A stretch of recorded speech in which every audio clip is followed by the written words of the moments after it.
ਖਾਮੋਸ਼ੀ ਵਿੱਚ ਵੀ ਚੀਖ ਹੁੰਦੀ ਹੈ। ਅੱਜ ਕੱਲ੍ਹ ਕਾਲਜ, ਯੂਨੀਵਰਸਿਟੀਜ਼ ਅਤੇ ਸਕੂਲਾਂ ਵਿੱਚ ਇੱਕ ਖਾਮੋਸ਼ ਦਰਦ ਪਲ ਰਿਹਾ ਹੈ ਜੋ ਕਲਾਸਰੂਮ 'ਚ ਹੀ ਦਬ ਜਾਂਦਾ ਹੈ ਅਤੇ ਘਰ ਆ ਕੇ ਅੱਖਾਂ ਦੇ ਆਂਸੂ ਬਣ ਜਾਂਦਾ ਹੈ। ਮੈਂ ਇਹ ਗੱਲ ਬਿਲਕੁਲ ਸਾਫ਼ ਕਹਿਣਾ ਚਾਹੁੰਦੀ ਹਾਂ ਕਿ ਹਰ ਟੀਚਰ ਗਲਤ ਨਹੀਂ ਹੁੰਦਾ। ਮੈਂ ਖੁਦ ਟੀਚਿੰਗ ਕਰ ਚੁੱਕੀ ਹਾਂ ਅਤੇ ਮੇਰੀ ਪੂਰੀ ਫੈਮਿਲੀ ਵੀ ਟੀਚਿੰਗ ਦੇ ਸ਼ੋਬੇ ਨਾਲ ਵਾਬਸਤਾ ਹੈ ਅਤੇ ਇੱਕ ਬਿਹਤਰੀਨ ਮਿਸਾਲ ਉਹਨਾਂ ਨੇ ਬਣਾਈ ਹੈ। ਮੈਂ ਜਾਣਦੀ ਹਾਂ ਕਿ ਟੀਚਰ ਬਣਨਾ ਸਿਰਫ ਨੌਕਰੀ ਨਹੀਂ, ਇੱਕ ਜ਼ਿੰਮੇਵਾਰੀ ਅਤੇ ਇਬਾਦਤ ਹੈ।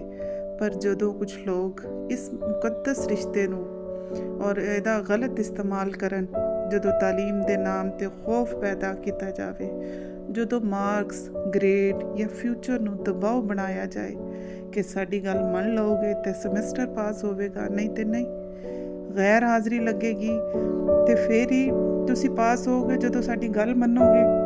ਟੀਚਰ ਸਿਰਫ ਪੜ੍ਹਾਉਣ ਵਾਲਾ ਨਹੀਂ ਹੁੰਦਾ, ਮਾਂ-ਬਾਪ ਤੋਂ ਬਾਅਦ ਉਹ ਸਭ ਤੋਂ ਵੱਡਾ ਮੁਹਾਫਿਜ਼ ਹੁੰਦਾ ਹੈ। ਅਸੀਂ ਘਰ ਬੈਠੇ ਜਿਹੜਾ ਖਾਣਾ ਖਾਂਦੇ ਹੈਗੇ ਤਸੱਲੀ ਨਾਲ ਕਿ ਅਸੀਂ ਆਪਣੇ ਬੱਚਿਆਂ ਨੂੰ ਮੁਹਾਫਜ਼ਾ ਦੇ ਹੱਥ ਵਿੱਚ ਦੇ ਦਿੱਤਾ ਹੈ, ਤਾਂ ਅਸੀਂ ਸਕੂਨ ਨਾਲ ਇਹ ਖਾਣਾ ਖਾਂਦੇ ਹੈਗੇ।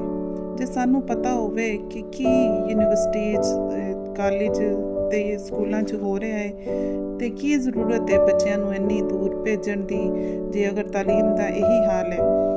ਅਤੇ ਮੇਰੀ ਤੋਂ ਟੀਚਰਸ ਤੋਂ ਵੀ ਅਤੇ ਇਦਾਰਿਆਂ ਤੋਂ ਵੀ ਇਹੀ ਰਿਕੁਐਸਟ ਨੇ ਕਿ ਅਸੀਂ ਆਪਣੇ ਇਦਾਰੇ ਠੀਕ ਨਹੀਂ ਕੀਤੇ ਅਤੇ ਇਸ ਤਾਲੀਮ ਦਾ ਤਾਂ ਕੋਈ ਫਾਇਦਾ ਨਹੀਂ।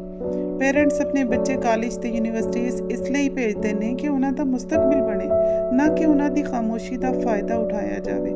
ਜੇ ਕੋਈ ਸਟੂਡੈਂਟ ਟੀਚਰ ਦੀ ਪਰਸਨਲ ਗੱਲ ਮੰਨ ਲੈਣ ਔਰ ਜੇ ਨਾ ਮੰਨਣ ਔਰ ਇਨਕਾਰ ਕਰ ਦੇਣ, ਜੇ ਉਹ ਆਪਣੀ ਹੱਦ ਬਣਾ ਕੇ ਰੱਖਣ, ਤਾਂ ਉਸਨੂੰ ਸਟ੍ਰੈਸ, ਧਮਕੀਆਂ ਜਾਂ ਜ਼ਹਿਨੀ ਅਜ਼ਾਬ ਦੇਣਾ, ਇਹ ਕੀ ਚੱਲ ਰਿਹਾ ਹੈ ਤਾਲੀਮੀ ਅਦਾਰਿਆਂ ਵਿੱਚ। ਇਹ ਤਾਲੀਮ ਨਹੀਂ, ਇਹ ਜ਼ੁਲਮ ਹੈ। ਇਹ ਗੱਲ ਉਹਨਾਂ ਟੀਚਰਸ ਲਈ ਜੋ ਸੱਚ ਵਿੱਚ ਇੱਕ ਰਹਿਨੁਮਾ ਨੇ।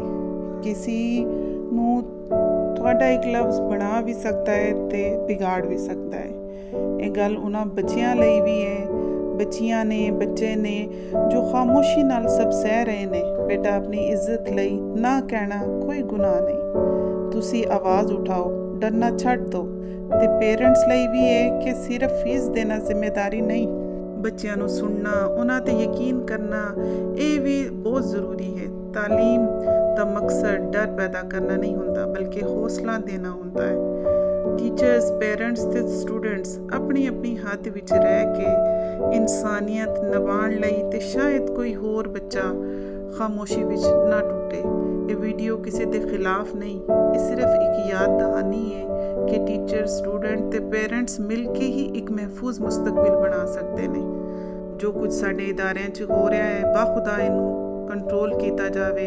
ਹਕੂਮਤ ਨਾਲ ਵੀ ਜਿਹੜੇ ਆਲਾ ਅਹੁਦੇਦਾਰਾਂ ਨੇ ਉਹਨਾਂ ਤੋਂ ਵੀ ਇਹੀ ਗੁਜ਼ਾਰਿਸ਼ ਹੈ ਸਾਡੀ ਕਿ ਸਾਡੇ ਬੱਚੇ ਪੜ੍ਹਨ ਲਈ ਜਾਂਦੇ ਨੇ, ਉਹਨਾਂ ਦੀ ਹਿਫਾਜ਼ਤ ਕੀਤੀ ਜਾਵੇ।